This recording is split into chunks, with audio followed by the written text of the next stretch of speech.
Jim Davidson sparks controversy after calling out Sadiq Khan over Working-Class Brits. Welcome to Back Britain Unfold. Okay, this one's going to stir things up. While most headlines were still focused on the general election results and cabinet appointments, one comment from a British comedian sent a tidal wave through political circles, and social media didn't know what to do with it. Jim Davidson, outspoken and censored, and never one to play the politically correct game, just said something about Sadiq Khan that lit the fuse on a whole new debate. And whether you agree with him or not, what he said is sparking a conversation a lot of politicians have tried to avoid. It happened during a podcast taping over the weekend. Davidson, known for his old-school, tell-it-like-it-is attitude, was asked about the state of London under Sadiq Khan.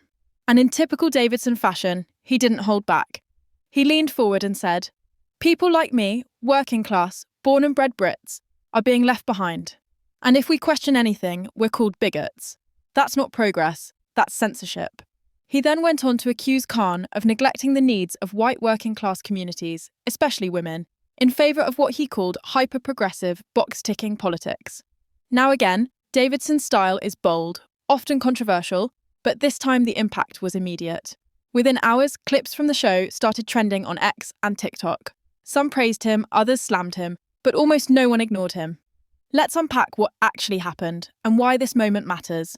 For years, there's been growing frustration in parts of Britain, especially in working-class communities, about a political class that feels distant, disconnected, and more concerned with optics than outcomes.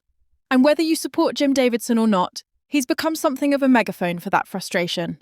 He's been vocal about knife crime, policing, housing, and what he sees as London's cultural decline, especially under Sadiq Khan's leadership. But this latest rant hit harder because of its emotional tone.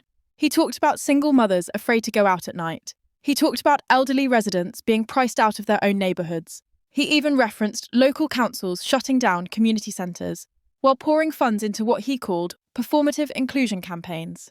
In short, he was calling out what he sees as a growing gap between everyday Britain and the people who claim to represent them. Now let's look at the other side.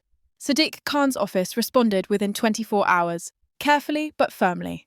A spokesperson said the mayor is proud to serve all Londoners, regardless of background. He has invested record amounts into policing, youth services, and community programmes, especially in historically underfunded areas. And to be fair, Khan's record does include major funding boosts to safety initiatives and small business recovery plans in areas like Cudden, Barking, and Hackney. But here's the problem. This debate isn't just about numbers, it's about perception. It's about people feeling unheard. And that's where Jim Davidson's words, blunt as they were, are resonating with a large portion of the public. On social media, comments flooded in. He just said what most working-class people are too scared to admit. This isn't about race, it's about being ignored. I don't agree with his tone, but he's not wrong about the divide. Even in mainstream media, the conversation picked up steam. On GB News, a panel discussed the growing sense that white working-class communities, especially women and older residents, have been sidelined in the rush toward ultra-progressive policies. One guest said, "We've created this hierarchy of concern. Some groups get all the airtime, others get told to be quiet and check their privilege." Meanwhile, The Guardian fired back, publishing a piece titled, "Jim Davidson's rhetoric isn't brave, it's backward." It argued that Davidson's views represent a nostalgic version of Britain that no longer exists, and that his comments risk stoking unnecessary division. So where does this leave us? Are people like Jim Davidson just out-of-touch provocateurs? Or are they giving voice to something the political establishment is too afraid to acknowledge? Because let's be honest, something is bubbling beneath the surface. There's a deep frustration among millions of people who feel they've been pushed to the sidelines, not just economically, but socially, politically, even culturally. This was today's important update. We want to make it clear that our videos do not contain any kind of misinformation.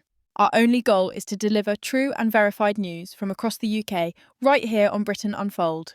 If you enjoyed the video, please like, share your thoughts in the comments, and don't forget to subscribe to the Britain Unfold channel. Thank you.